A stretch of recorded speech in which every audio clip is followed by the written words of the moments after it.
So today I'm going to share another one of my ideas that I'm working out on how to prototype. It's called the TessaMag Power Station. And basically this is the general gist of the idea. And although this orb in the center would be completely levitating inside the outer casing, these are the wires that connect like car wrecker magnets to keep the orb floating and spinning as the car wrecker magnet style casing. It rotates the pulsing of the electricity and magnetism, keeping the orb in the center levitating yet spinning, and it imitates a neutron star. A neutron star spins so fast that if you put a bunch of magnets around the neutron star and they don't get sucked into the neutron star, they would also turn very rapidly.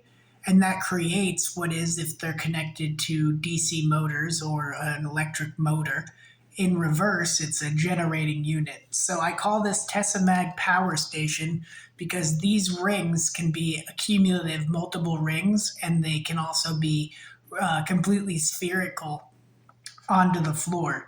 So each of these is a little electric representation of a motor. And these, the little round orbs, the half circles here, these arcs, are all these individual little magnets that are connected to the motors and spin when the center orb spins.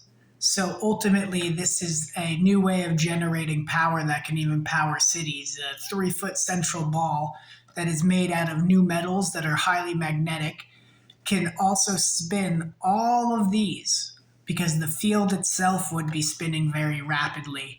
And to have the rapid spinning magnetism of a Tessa magnet, which I call Tessa, like a Tesseract, so to speak, it's a Tessa magnet, is this idea of a sphere with all these individual component magnets that are made out of what I call fiber metals. So each one is made out of particleized magnetic content and put and honed in with a CNC into this centralized sphere. So let's say in a home use, this is only 7 inches wide, but the casing itself would be about a foot across. And this orb in the center, the Tessa magnet, sits very close to everything. It actually levitates on its own before there's an electrical current. And these electrical lead representations come into the casing and turn this magnet very rapidly. It's possible to imitate a neutron star, in essence, of neutron stars turn at approximately can exceed 150,000 revolutions a minute. And that is something that this would have the ability to turn. It's like revving an engine. To turn on this electrical function off of a solar panel setup allows the central orb to keep spinning on just the pulses of the solar power in the battery. Even a small gas generator backup could exist that sends in feeded electricity into these wiring harnesses that are attached to the casing. Now keep in mind the central orb would be completely contained inside the casing. I just left it open as a representation in the drawing. And so as this ball starts to turn very rapidly, all of these little magnets connected to motors are turning. They start to turn off the field of this central Tessa magnet. So this Tessa mag turns, these all individually turn. All of these little motors would be hooked up, and the idea is to maximize the power output. So very simple, they slide into the casing, they bolt on with a little harness on the back side, and that holds in each of these motors. Each of the nodes hooks up to the little spindle, and they then turn backwards off of the electrical currents and magnetism that are flowing through the TessaMags. So TessaMag power stations, I'm really trying to work on a way to patent and invent a prototype of a function for this. However, on the small scale, this would be something that could power a house. Now, it's something that is able to, off of a few solar panels that are house size, keep this pulse going. So inside, this little central orb that levitates turns frictionless. It spins. So let's say we have a spin in this direction. All of these magnets are going to want to turn. They're going to pick up on that electrical field and they're going to start turning. So we're creating water. This water is actually the magnetism.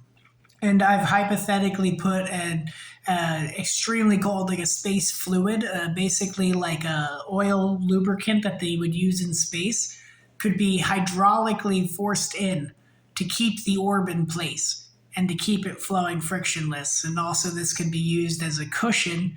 And in aircraft wings, TessaMag power stations can actually function jet turbines electrically. So we're talking about redundant electrical jets that with solar skin could turn these orbs, the TessaMags, very rapidly, and that turns all these little motors inside the wings. And we're talking about a fuelless but electrical powered jets that can fly around the entire Earth, and this also functions great in space. Each magnet, TessaMag, is case proof. It's made to withstand its own casing, and the casing is made to withstand the Tessa magnet. So this is just another representation of an idea that I'm working on, and I'm figuring out how to prototype and bring into life. I believe that these power stations are very simple, and I am surprised I haven't seen them already developed, but I had the idea and I'm going to run with it. So this is TessaMag power stations, and it's another one of the ideas that I'm working on to bring to life, like I said. So here it is. Imagine there's more rings, and people can easily access each motor if one breaks to take out one individually, put on a new one, and reattach the spindle head or have a new spindle head with the magnetism carry it on. So I have this idea that under a city block, let's say 1,000 feet down in a cool elevator shaft chamber, you have a 3-foot wide orb, a TessaMag.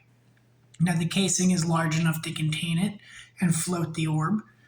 And then when the electrical components of a solar field, let's say in Secaucus, funnel into power hardline into Manhattan, one new city block could be built with these down underground.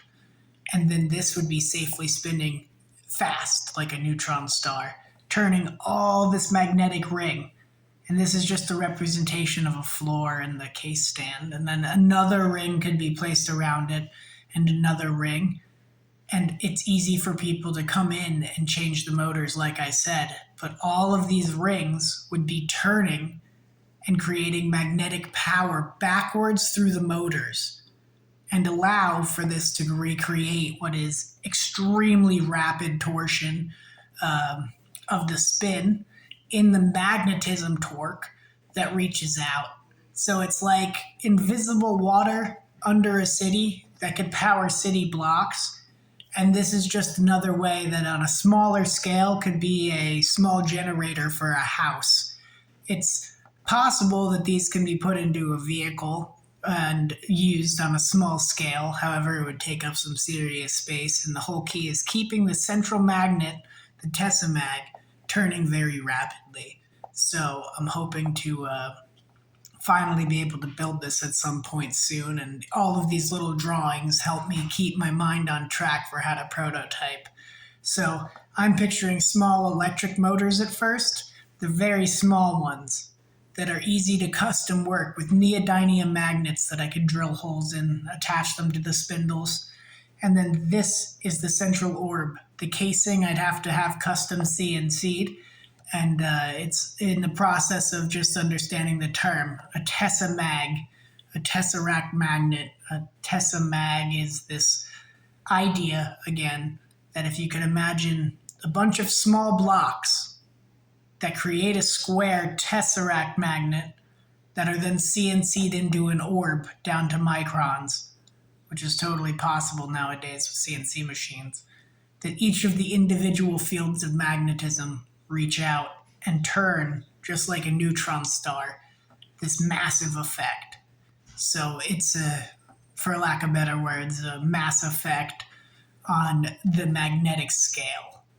And I hope someday soon that this will be a reality and come into clean energy technology.